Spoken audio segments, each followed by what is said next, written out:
When the announcement came, even through my mask I could feel the players' fear spike like a pulse in the air. Rows of trembling bodies lined the steel corridor, faces pale under the fluorescent lights. On the stage ahead were two tables, one with brass keys, one with combat knives. Half of you will receive keys, half of you will receive knives. Key holders must survive until the timer ends, or find the real exit hidden inside the maze of doors. Knife holders must each eliminate one key holder before the timer runs out. Fail to do so, and you will be eliminated. When the siren blared, the gates opened and they ran, straight into a labyrinth of steel doors stretching endlessly in every direction.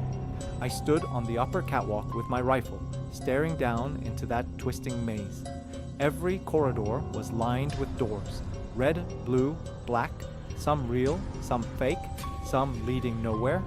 From above, the players looked like rats in a machine. Keys flashing, knives glinting, shadows chasing shadows. Each door they opened hissed with air pressure. Some led to locked rooms, some to dead ends, and some to other players. Every scream echoed like a flare in the dark. One woman with a knife kicked open a door and found two key holders huddled inside. I heard her cry, a mix of terror and determination, before she lunged. The feed zoomed in. 1 kill, 2. Her bracelet blinked green. She dropped the blade and vomited on the floor. Knife holder has completed requirement, the PA announced. I swallowed hard. I wanted to look away, but guards weren't allowed to look away. Through the maze's overhead monitors, I spotted 067, Gandonas again. He had a key clenched in his fist, moving cautiously, ducking from door to door.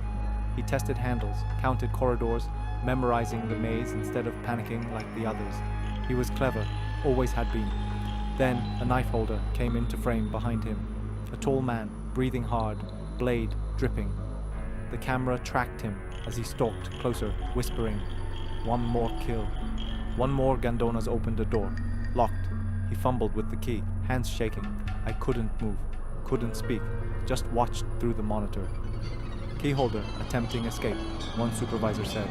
"Let him try," another replied. "It'll make good footage." Minutes bled away, the maze filled with groans, sobs, and the rhythmic banging of locked doors. Knife holders were getting desperate, stabbing through doors, cutting each other open when they couldn't find prey. The PA kept counting down. 5 minutes remaining. 4 minutes remaining. Through my headset, orders crackled. "Guards, hold your sectors." No interference, but I couldn't stop watching him, Gandonas, weaving through corridors, searching for something that made sense in a place designed not to. Finally, he reached a tall silver door with a reinforced lock, different from the others. He jammed his key into the slot. It turned halfway, then jammed. The red lights flashed. 1 minute remaining. A woman screamed nearby, a knife holder who hadn't completed her quota. Her bracelet blinked red. I saw Gandonas duck behind a fallen panel just as another knife holder, crazed and bleeding, stumbled toward him. Gandonas looked up at the catwalk, straight at me.